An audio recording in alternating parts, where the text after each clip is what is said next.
The bus shelter's flickering light cast long, trembling shadows across the rain-slicked pavement. A cold wind curled through, carrying the sharp scent of wet asphalt and something faintly metallic. Sophie's breath hung in the air, ragged in the stillness, when movement caught her eye. From the darkness beneath the bench, a pair of amber eyes locked onto hers, wide, unblinking, almost pleading. The puppy stepped forward, paws soundless on the glistening concrete, each step leaving a tiny print in the shallow water. His fur, darkened and heavy with rain, clung to his thin frame, yet his tail moved in the smallest, stubborn wag. Around his neck, a sodden scrap of paper dangled from a frayed length of twine. Sophie crouched, the storm's hum falling away, her hands steady only because she willed them to be. She turned the paper over. 4 words, crooked and smudged, cut through the night like a knife. Until you find home. Rain was not falling. It was pouring in sheets that blurred the night into shifting walls of silver. Each drop landed heavy, making the air itself feel thick, pressing cold against skin and bone. Sophie stood beneath the bus shelter's corrugated roof, listening to the rattle of water overhead and the wind that curled through the gaps. Her breath drifted white in the dim glow of a single flickering bulb. The light hummed faintly, buzzing each time the wind made its sway on its thin wire. The street stretched away in both directions, shining black under the rain. Pools formed in the uneven pavement, trembling when each gust swept past. Somewhere far off, a car hissed through the wet, tires spraying water. The smell of rain-slick asphalt mingled with something sharp and faintly metallic, a scent that reminded Sophie of old pennies and cold metal railings. She had been standing there for nearly 20 minutes, coat collar turned up, hands buried deep in her pockets. The bus was late. She could feel the water creeping through the soles of her shoes where they touched the concrete, a slow dampness that would stay with her the rest of the night. Then she saw it. In the far corner of the shelter, pressed into the shadows beneath the bench, something moved. At first she thought it was just a wind-blown bag or a clump of wet leaves, but then the shape shifted again, and 2 eyes caught the light. They were amber, startling against the darkness, unblinking and wide. The shape emerged with a hesitant step. A puppy. Small enough that its paws barely made a sound on the wet concrete. Its fur clung in dark strands to a thin frame, dripping as if every hair was holding onto a droplet. The ears drooped low, but the tail gave the smallest, almost uncertain wag. Sophie's heart gave an involuntary tug. She dropped to a knee without thinking, though the chill of the concrete bit through her tights. The puppy stopped a foot away, legs trembling slightly, gaze locked on her as though waiting for permission. Sophie extended a hand slowly, palm up, fingers loose. That was when she saw it, a piece of paper tied around his neck with a length of fraying twine.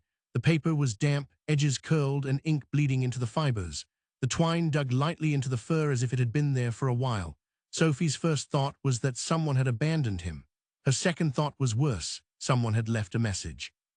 The puppy stepped forward, as if sensing she was the one meant to read it. His paws left small, perfect prints in the thin layer of water on the floor. She slipped her fingers under the twine, careful not to tug too hard. The knot was tight and slick with rain, but she managed to work it free. She unfolded the paper slowly. The ink was smudged, letters uneven, but the words still stood out against the white, 4 of them. Until you find home. Her breath caught in her throat. It was not just the words. It was the way they were written, crooked lines, some letters backward, as if drawn by a small, unsteady hand. A child's hand. She looked down at the puppy again. He was staring up at her with that same unwavering gaze, like he had been waiting for her to understand. Rain drummed on the roof, the sound rising and falling in waves, but inside the shelter it felt impossibly still. Sophie swallowed hard. She thought of her own apartment, quiet except for the hum of the refrigerator, the way she had left the couch cushions untouched for weeks, the way she avoided the half of the bed that used to belong to someone else. She had told herself she liked the silence. The puppy shivered just once, but it was enough to pull her back. She reached out and rested a hand lightly against his head. His fur was cold and soaked through, but beneath it, warmth pulsed steady. She rubbed behind his ear gently, and the tail gave a braver wag. That was when she heard it, a low rumble building somewhere down the street. A pair of headlights swung into view, hazy through the curtain of rain. The sound grew, the light sharpened, and the puppy flinched hard, pressing his body against her legs. She felt the tremor in his muscles. It was just a car, maybe the bus, but the reaction was more than fear of noise. It was the fear of something remembered. Sophie wrapped both arms around him without thinking, the paper still clutched in one hand, shielding him from the wet gusts curling into the shelter. The vehicle drew closer, engine deep and rough, passing them in a spray of water before vanishing into the dark. The puppy stayed pressed to her even after the sound faded. She looked again at the paper in her palm, the words bleeding further with every raindrop that slipped from her coat sleeve. She could almost picture the small fingers that had written them, the way a child might press too hard with the pen, not knowing how to make it look neat. She wondered who that child was and why they could not keep him. The bus was still not in sight. Sophie stayed crouched there, the puppy between her knees, rain pooling around them. She had not planned for this. She had not wanted something else to take care of, not now, not when she was still trying to keep herself together. And yet she could feel it already, the weight of him grounding her, the steady beat of his tiny heart matching her own. She brushed a hand down his back, feeling each ridge of bone beneath the fur. The night around them seemed to close in, the sound of the rain rising until it drowned out everything else. Somewhere deep inside, Sophie felt the smallest shift, like a locked door easing open, and still the words echoed, each one heavier than it should have been, until you find home. The rain showed no sign of easing. It fell in relentless waves, blurring the edges of buildings, swallowing the distance beyond the street lamps. Sophie kept her arms wrapped around the puppy, feeling the damp chill seeping through her coat where his small body pressed against her. His shivers came in uneven bursts, each one making her tighten her hold a little more. The sound of another engine rumbled from beyond the bend, lower and steadier this time. Through the glass pane of the bus shelter, a pair of headlights bloomed into view, glowing yellow through the curtain of rain. Sophie's chest tightened. The bus, finally. Her mind moved quickly now, darting from thought to thought. She had no plan for what to do with him. No leash, no carrier. Her apartment was not set up for animals, and she could not remember the last time she had even been responsible for another living thing. She could hand him over to the shelter in the morning. That would be the responsible thing, but that meant tonight she would have to keep him. The bus hissed as it slowed, brakes sighing into the night. Light spilled from the open doors, casting long stripes across the wet pavement. Sophie rose to her feet, the puppy still in her arms. She could feel the damp weight of him against her chest, the way he clung to the fabric of her coat with small claws. The driver, a man with deep lines etched across his forehead, glanced from Sophie to the bundle in her arms. His eyes softened for only a second before his mouth set into a line. No animals unless they are in a carrier. Sophie could hear the rule in his voice even though he had not spoken it yet. The flick of his gaze toward the empty seats was enough to confirm it. She opened her mouth to speak, but he gave a slow shake of his head. The rain roared between them, making the moment stretch. Sophie looked down at the puppy. His amber eyes were fixed on hers again, unblinking, trusting in a way that made something inside her feel unbearably fragile. She could walk home. It would take nearly an hour in this weather, but it was possible. She imagined trudging through puddles, with the rain working its way into her hair, her shoulders aching from holding him the whole way. He would be soaked through again before they reached her door, or she could try something else. She adjusted her hold, tucking him against her ribs so his head rested just under her chin.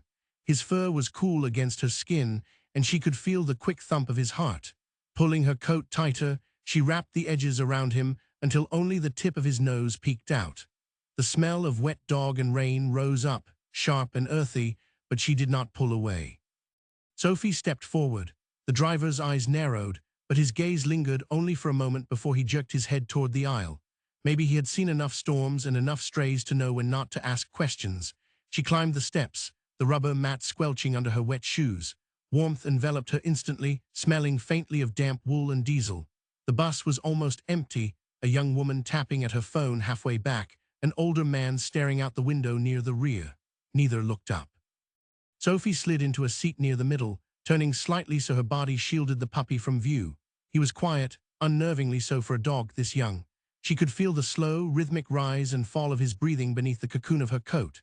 The bus lurched forward, and the windows rattled with each bump in the road. Outside, the city slid past in a blur of glowing signs and rain-smeared glass. Sophie kept her gaze fixed on the passing lights, but her thoughts kept circling back to the note. She could feel it in her pocket now, damp edges curling inward. Until you find home. She tried to imagine what had come before those words. A child, crouched at a kitchen table with a sheet of paper, a pen clutched in small fingers. The weight of knowing that a friend, maybe the only friend, was about to be sent away. Sophie's throat tightened. The puppy stirred slightly, adjusting so his head rested more fully against her. She shifted to accommodate him, her hands cupping the curve of his small body through the coat. She could feel the trust in the way he allowed himself to be held, in the way he had not once tried to wriggle free. Stop it, she told herself. Do not get attached. But attachment, she realized, was already happening. It had started in the shelter when he had looked at her with those steady eyes. It had deepened when he pressed against her legs as the headlights flared past. And now here, with the sound of rain muted by the hum of the bus engine, she could feel the bond settling in quietly, like a seed taking root. The ride stretched on in silence. Street after street slid past until Sophie recognized the faded sign at the corner of her block. She pulled the cord, the ding cutting softly through the air. The bus slowed, brakes sighing again as the door swung open. She stepped down into the night. The rain had eased to a fine mist, the air cool against her skin. She adjusted her grip, loosening her coat so the puppy could lift his head and sniff the damp air. His ears twitched at the faint sound of water trickling into the storm drains. Sophie began the short walk to her building. The street was quiet now, the earlier rush gone. Her footsteps echoed faintly off the wet pavement. She kept her pace steady, feeling the gentle weight in her arms and the warmth that had started to seep into her bones from his small body. When she reached her building, she shifted him to one arm long enough to pull the door open. The familiar scent of the hallway wrapped around her, a mix of old carpet, warm dust, and the faint tang of cleaning supplies. She crossed to the elevator, pressing the button with the edge of her hand. The doors slid open with a mechanical sigh, and she stepped inside. In the mirrored wall, she caught sight of herself, hair damp and curling at the edges, cheeks flushed from the cold, coat pulled tight around the bundle in her arms. For a moment, she barely recognized the woman looking back. The elevator chimed softly as it reached her floor. She stepped out, the puppy's head turning toward the sound of a door closing somewhere down the hall. His ears flicked forward, alert, but he did not make a sound. Sophie reached her door and set her keys in the lock. The tumblers clicked, and she pushed the door open into darkness. She hesitated only a moment before stepping inside, the puppy still cradled close. Tonight, at least, he was coming with her. The door clicked shut behind her with a hollow thud that echoed faintly in the stillness. Sophie stood in the narrow entryway, her breath clouding faintly in the cool air of the apartment. The quiet here was different from the quiet of the bus shelter, thicker, more settled, as if it had been lying in wait. She loosened her coat and let the puppy slide gently into her arms. His fur was still damp, clinging in dark strands, and he smelled faintly of rain and something earthy, like wet leaves. He blinked up at her as though trying to understand where he had been brought. Sophie kicked off her shoes, each one landing with a dull thump against the mat, and crossed the small space to the living room. The glow from the street lamps outside bled through the blinds, casting pale stripes across the carpet and the worn fabric of the couch. She set him down carefully on the rug. For a moment, he just stood there, legs stiff, head low. His ears twitched at every creak of the floorboards and the faint hum of the refrigerator in the kitchen. Sophie knelt, watching as he took a tentative step forward, then another. His nails clicked softly on the floor as he began to explore, nose pressed to the carpet, tail lifting slightly with each new scent. She made her way into the kitchen, flicking on the light. The sudden brightness made her squint. She opened the cupboard and found an old ceramic bowl, rinsing it quickly under warm water. The tap's rush filled the silence for a few moments, and she was almost grateful for it. There was no dog food, of course. She scanned the shelves and spotted a small carton of milk and a half-loaf of bread on the counter. Not ideal, but she remembered from somewhere that puppies could have softened bread in a pinch. She tore a slice into small pieces, soaked them in warm water, and poured it into the bowl. When she returned to the living room, he was waiting, sitting neatly on the carpet as if he had known she would come back. She placed the bowl down in front of him. For a second, he only sniffed at it, head tilting slightly. Then he began to eat quick little bites, pausing between each as if unsure whether he was allowed. Sophie sat cross-legged on the floor a few feet away, watching. The sound of him eating was strangely comforting, the soft scrape of his tongue against the ceramic, the faint crunch when he caught a drier piece. When he finished, he licked the inside of the bowl carefully, leaving no trace behind. He looked at her then, tilting his head again. She reached out a hand. He hesitated for a heartbeat before padding over, his steps quiet. When his nose touched her palm, she felt the faintest puff of his breath, warm against her skin. Sophie let her fingers drift over his head, feeling the small bumps of his skull beneath the damp fur.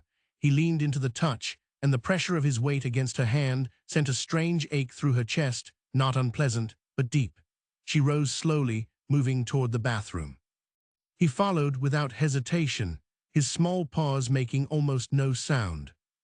While she ran a towel under warm water and wrung it out, he waited just inside the doorway, watching her with those steady amber eyes. She crouched and began to wipe him down, working the towel gently over his back, his legs, his paws. He stayed still, only flinching once when she moved over a small patch near his shoulder. The fur there was slightly matted, as though something had once been tangled in it. She worked carefully until it lay flat. When she finished, she set the towel aside. He shook himself once, a quick ripple from nose to tail, and then looked up at her as though expecting the next step. Sophie hesitated. She had no bed for him, no toys, nothing. She went to the bedroom, pulling an old fleece blanket from the closet. It smelled faintly of cedar from the storage box. She spread it on the floor beside her bed, folding it over once to make it thicker. When she patted the blanket, he approached but did not lie down immediately. Instead, he circled it twice, testing the softness with his paws. Finally, he curled himself into a small knot, his nose tucked under his tail. His breathing slowed within moments. Sophie climbed into bed, pulling the covers up. She lay on her side, facing him. The dim light from the street made his fur glisten faintly where it had dried. His tail twitched once in his sleep, but sleep did not come easily to her. The image of the note kept slipping into her mind, those uneven letters pressed into the paper.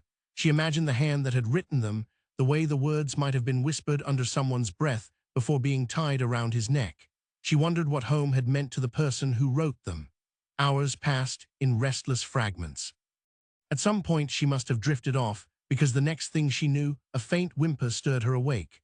The room was still dim, the blinds pale against the black outside. She turned her head and found him not on the blanket, but pressed against her chest, his small head resting in the crook of her arm. Sophie froze for a moment, startled by the weight and warmth of him there. She could feel his breathing, slow and steady, his trust in her complete even in sleep. Something in her loosened at that, a knot she had not realized was there. She stayed like that for a long time, staring at the faint pattern of shadows on the ceiling. The rhythm of his breathing began to pull her under again, and she let herself drift, her arm curved protectively around him. A sound woke her, soft, rhythmic scratching. She blinked, disoriented, the edges of the dream world clinging to her. It was still early, the room held the hushed stillness of pre-dawn. The scratching came again, this time from the front door. Max stirred in her arms, ears twitching. He lifted his head, nose pointing toward the sound, his body tensed not with fear but with alertness. Sophie felt her pulse quicken. The scratching paused. Then faintly there came a single knock. The knock faded into the quiet as if it had never happened, leaving only the soft patter of rain against the window. Sophie lay still for a moment, her ears straining. The hallway outside her door was usually silent at this hour, no footsteps, no muffled voices, just the low hum of the building settling in its sleep. Max remained tense in her arms, his head tilted toward the sound's memory. His nose twitched, pulling in scents Sophie could not detect, his ears shifting minutely with each faint creak from beyond the door. Slowly, she slid out of bed, setting him gently on the blanket at the bedside. He rose immediately and padded after her, nails clicking lightly on the wooden floor. The air in the apartment felt cooler than it had when she first lay down, as if the knock had let in a draft that still lingered. She reached the door and pressed her ear against it. Nothing, no footsteps retreating down the hall, no elevator doors sliding open, no voices, just the faint sigh of the building's ventilation and the occasional drip of water in the gutters outside. Her hand hovered over the lock, but she did not turn it. The memory of Max's reaction, alert but not fearful, reassured her that whoever it was had not frightened him. Still, the oddness of a knock at this hour kept her from opening the door. After a few minutes, she gave up on listening. She checked the clock, still an hour until sunrise, and decided there was no sense trying to fall back asleep. She filled the kettle, setting it on the stove, and leaned against the counter. Max stayed close, brushing her ankle with his flank every few steps. When the tea was steeping in her favorite mug, Sophie sat at the small table and studied him in the pale kitchen light. His fur had dried into a soft halo around his face, the amber of his eyes catching every glint from the bulb above. He sat quietly, gaze fixed on her, as if waiting for her to speak. She found herself saying it aloud for the first time. "We should see if someone is looking for you." The words hung there in the quiet. He tilted his head slightly, and though he could not understand, she felt the weight of the statement. By the time the sun edged over the horizon, the rain had stopped, leaving the air washed clean. Sophie pulled on her coat, tucked the note into her pocket, and slipped a loop of soft rope around Max's neck for a makeshift leash. He accepted it without protest, walking beside her with small, eager steps. The streets were damp but quiet, the sound of their footsteps the only interruption to the morning stillness. Their first stop was the nearest veterinary clinic. A bell chimed softly as Sophie pushed the door open, and warm air carrying the faint scent of antiseptic wrapped around her. The receptionist, a kind-faced woman in a thick sweater, listened as Sophie explained about the puppy and the note. She took the rope leash gently while a technician scanned Max for a microchip. The small device beeped once, then went silent. No chip. They checked the lost pet board, a corkboard pinned with photographs, phone numbers, and handwritten descriptions. There was no match for Max's amber eyes, no mention of a puppy with a note. The next stop was the animal shelter. It was busier here, a line of people at the desk, the background chorus of barks and mews from the kennels. Sophie showed the note to a staff member, a man with tired eyes who turned it over carefully in his hands. "Looks like a kid wrote this," he said softly, tapping the smudged words. He checked the shelter's intake list for the past month. Nothing matched Max. By midday, Sophie was walking home through the park, the weight of unanswered questions pressing against her. Max trotted ahead on the rope leash, stopping often to sniff the damp grass. His tail wagged steadily, unbothered by the fruitless search. They crossed a path lined with bare trees, their branches dripping from the earlier rain. As they approached the far end, Sophie noticed movement near the benches. A boy sat there, knees drawn up, his jacket zipped to his chin. His eyes were fixed on Max. The moment their gazes met, his eyes widened. Then he jumped to his feet and ran. Max barked once, a short, sharp sound, then looked back at Sophie as if asking permission to follow. She hesitated only a moment before hurrying after them, her boots splashing in shallow puddles. The boy darted down a narrow side path lined with fences on either side. Sophie called out once, her voice carried away by the cool wind. He glanced over his shoulder and she saw it. Recognition, not of her but of Max. They emerged onto a quiet street where the boy ducked into a yard with a leaning wooden gate. Sophie slowed as she reached it, Max pulling gently on the rope. Through the slats, she could see the boy disappearing toward a small, weathered house at the back.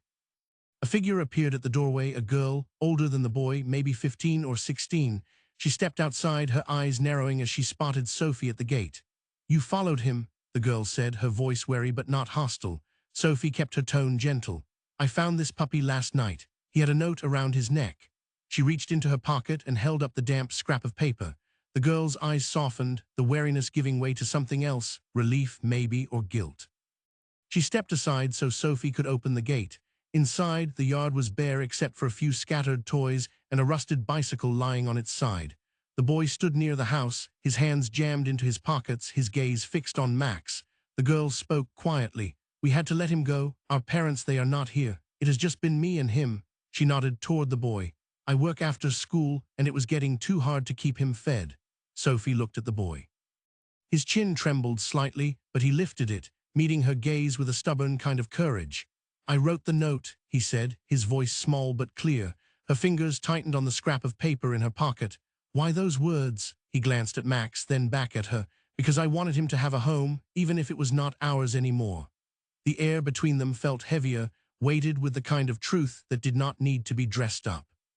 Max trotted forward, tail wagging, and the boy crouched to hug him. The puppy licked his chin once before stepping back towards Sophie. The girl's eyes lingered on Max. "You will take care of him?" Sophie hesitated. "I do not know yet." The boy's voice was barely a whisper. "Please." The single word was like the echo of the note itself, a request that went deeper than the surface. The boy's whisper lingered in the air, fragile as the last thread holding something together. Sophie stood there for a moment, unsure how to move forward, aware that both pairs of eyes, the boy's and the girl's, were waiting for her answer. Max stood between them, tail swaying gently as if he could bridge the space on his own. Sophie took a slow breath. "Tell me what happened," she said softly, her gaze shifting between the two. The girl motioned toward the worn wooden steps of the porch. "We can sit." Sophie followed them up. The boards creaked underfoot, and she noticed the chipped paint along the railing, the faint mildew on the siding where rain had run for years without fresh paint to guard it. The girl settled into one corner of the steps, pulling her knees close, while the boy sat cross-legged near Max, absently tracing patterns in the fur at the back of his neck. "We used to live somewhere else," the girl began. "It was different then. Our parents were together, and there was enough of everything." Her voice faltered for a moment before she pushed on. "Dad brought Max home when he was just a little ball of fur. He said a dog would teach us responsibility." The boy's mouth twitched in a shadow of a smile at the memory, but it faded quickly. "Then things changed," the girl continued. "They started fighting more. Dad left. Mom tried for a while, but one day she just didn't come back." Her eyes fixed on the porch railing, her voice flat now, as if the words were too familiar to hurt fresh. "It's been just me and Caleb since then." Sophie glanced at the boy, Caleb, who was still running his fingers through Max's fur. The puppy leaned into the touch, his eyes half closed. "I work after school and weekends at the diner down the road," the girl went on. "We tried to keep up with everything, food, the house, bills, but dog food is expensive," and she trailed off, looking down at her hands. "Some days we barely have enough for us." Caleb's voice came in quietly then. He was getting skinnier. I could feel his bones when I hugged him. I didn't want him to be hungry anymore. Sophie felt something twist in her chest. She remembered the way Max had felt in her arms that night at the bus shelter, light, too light, his ribs pressing under her fingers. "So you wrote the note," Sophie said gently. Caleb nodded. "I didn't want someone to think he was just lost. I wanted them to know he needed a home. I thought if I gave him a name, it would make people care more."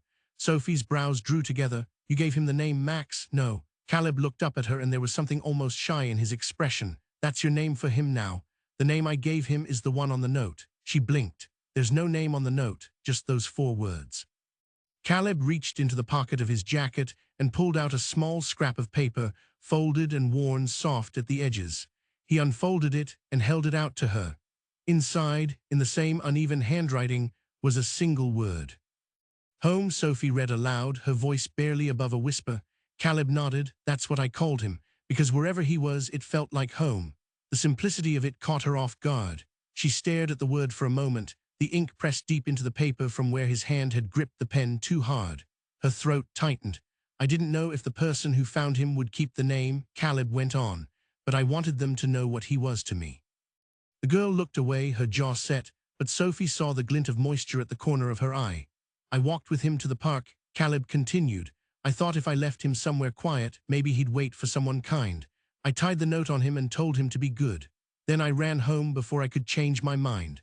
The picture formed in Sophie's mind, the boy's small frame retreating into the shadows, the puppy sitting in the damp grass, the rain starting to fall. She imagined Max watching him go, perhaps not understanding, but trusting. Sophie felt the weight of the decision pressing harder now. She could leave him here, return him to the boy who had loved him enough to let him go. But love did not always come with the means to provide. And in this house, love was already stretched thin, spread across survival. Max padded over to her then, resting his chin on her knee. His eyes, warm and steady, held none of the confusion she felt. In that gaze she read something she had not expected, a quiet acceptance, as if he knew she was deciding not just for him, but for herself too. The girl broke the silence. "We can't ask you to keep him. I didn't want him to go to a shelter. He wouldn't do well there." Sophie's voice was quiet but firm. "He won't go to a shelter." Caleb's head snapped up, hope flickering in his expression. "Then, I don't know for sure yet," she admitted, "but I know I can keep him safe until I figure it out." Caleb looked down at Max, then back at Sophie. "Promise me," he said. The word carried more weight than its size should allow. It was not just a request, it was an exchange of trust, as if handing over a piece of himself along with the puppy. Sophie met his gaze and nodded once. "I promise." For a moment no one spoke. The air was heavy with the kind of stillness that follows an important choice. Then Max broke it, stepping forward to press his head into Caleb's hands one last time. The boy hugged him, his small arms wrapping tight, his face pressed into the damp fur. When Sophie finally stood to leave, Max followed without hesitation, though he glanced back once at the porch. Caleb lifted a hand in a silent wave, his fingers trembling slightly. The girl walked them to the gate. "Thank you," she said quietly. Sophie only nodded. Words felt too small for the space they stood in. Out on the street again, the afternoon light was soft, filtered through low clouds. Max trotted at her side, his ears perked, his tail lifting with each step. Sophie reached into her pocket and felt the folded note there, the first one, the one that had brought him to her. She thought about the second one now tucked in her coat, the one with just a single word. Home. She was beginning to wonder if, for both of them, that might be something you did not just find but choose. The clouds held low over the rooftops, their bellies heavy with the promise of more rain. The air was still, the kind of stillness that made even the smallest sound seem louder. Sophie walked slowly, Max keeping pace beside her, the makeshift rope leash loose between them. His head turned often, scanning the quiet street, but his steps never strayed far from hers. Back in her apartment, the door closed softly behind them. The familiar scent of old books and faint lavender from the laundry drifted in the warm air. Sophie unlooped the rope from his neck and set it aside. Max shook once, his fur ruffling into that endearing puff along his spine. She set her bag on the counter and sank into the couch, the worn cushions dipping beneath her weight. Max hopped up beside her without hesitation, curling into the curve of her hip. He rested his chin on her thigh, eyes half-lidded in contentment. Sophie's gaze drifted to the coffee table, where both notes lay side by side, the first with its 4 smudged words, the second with the single name. She picked them up, feeling the slight roughness of the paper under her fingers. Until you find home, home. The words seemed to hum against her skin. She leaned back, letting the quiet settle around them. The truth was, she had been avoiding this decision all day, telling herself she needed time. But it had been there, waiting for her, in the way Max's amber eyes followed her every movement, in the way the silence of her apartment felt different with him in it. A gentle patter began against the window, soft at first, then building into the steady rhythm of rain. Max lifted his head, ears twitching, and then, as if reassured, let it rest again. Sophie thought of Caleb's face when he had said please. She thought of the girl's quiet thank you, the way her voice had carried both relief and loss. And she thought of herself, standing in the bus shelter 2 nights ago, the cold pressing into her bones, wondering if she was capable of letting someone close again. The answer had already been written in damp ink, in the trust of a shivering puppy, in the small acts of care she had not hesitated to give. She reached down and stroked the soft fur along his head. "You're home now," she said quietly, the words almost blending with the rain. Max shifted, pressing closer into her side as if he understood. Over the next few days, the shape of her life began to shift without her consciously trying. Her morning routine made space for a walk down the block, the air brisk and carrying the scent of wet pavement. In the evenings, she found herself pausing in her work to glance at where he lay dozing in a patch of light on the rug. The silence of her apartment no longer felt heavy. It felt full. There were small adjustments, bowls purchased for food and water, a soft bed tucked beside the couch, a collar with a brass tag engraved with his new name. Each change seemed to settle into place naturally, like pieces that had always belonged in the picture. One late afternoon, as the light began to fade, Sophie found herself standing by the window, watching the clouds gather again. The air smelled of rain before it even began to fall. Max sat beside her, his gaze following hers. She slipped on her coat and took the rope leash from its hook, though now it felt more like a formality than a necessity. Outside, the first drops began to fall, dotting the pavement in widening circles. They walked without hurry, turning down a narrow path lined with dripping trees. The rain quickened, the sounds soft but insistent. Max's ears flicked with each drop that brushed them, but he kept his pace, his tail swaying in easy rhythm. At the far end of the path, they reached the park. Sophie slowed, scanning the space. It was empty except for a figure seated on a bench under the shelter of a wide-branched tree. Caleb looked up as they approached. His jacket was zipped tight, his hands stuffed into his pockets. When Max saw him, he pulled gently at the leash, trotting forward. Caleb's face broke into a small smile, one that carried both joy and a trace of sadness. Sophie stopped a few steps away. "We're managing," she said, her voice carrying over the patter of the rain. Caleb nodded, eyes on Max. "He looks happy." "He is," Sophie said softly. The boy was quiet for a moment, then he asked, "You're keeping him?" Sophie knelt to rub Max's head, feeling the warm press of him against her palm. "Yes, he's home now." Something eased in Caleb's posture, his shoulders lowering slightly. He reached out to scratch behind Max's ears, and for a moment it was as if no time had passed since they had been each other's world. When Sophie finally turned to leave, Caleb lifted a hand in a small wave. Max glanced back once, then walked on at her side, the leash slack between them. The rain thickened as they headed back, drops tapping against Sophie's hood. Street lamps flickered on, casting golden halos in the mist. She felt the weight of the day ease with each step, replaced by something quieter, steadier. At her building, she paused with the key in the lock, looking down at Max. His amber eyes met hers, calm and certain. She realized that somewhere between the bus shelter and this moment, the question had shifted. It was no longer about whether she could keep him. It was about the fact that she could not imagine letting him go. Inside, the warmth welcomed them. Max trotted ahead to his bed, but did not settle until Sophie sat beside him. The rain outside deepened into a steady hum, a sound that once would have made the apartment feel empty, but now seemed to hold them in. She picked up the notes from the coffee table and slipped them into a drawer, not to forget, but to keep safe. They were the beginning of something, the proof of a promise. Later, when the night had fully settled and the rain was a silver curtain beyond the windows, Sophie stepped out onto the small balcony. Max followed, pressing against her leg as she looked out over the slick streets. For the first time in a long while, she felt the words settle into her bones, warm and sure. Home. They stood there a while longer, the rain soft against the railing, before turning back inside together.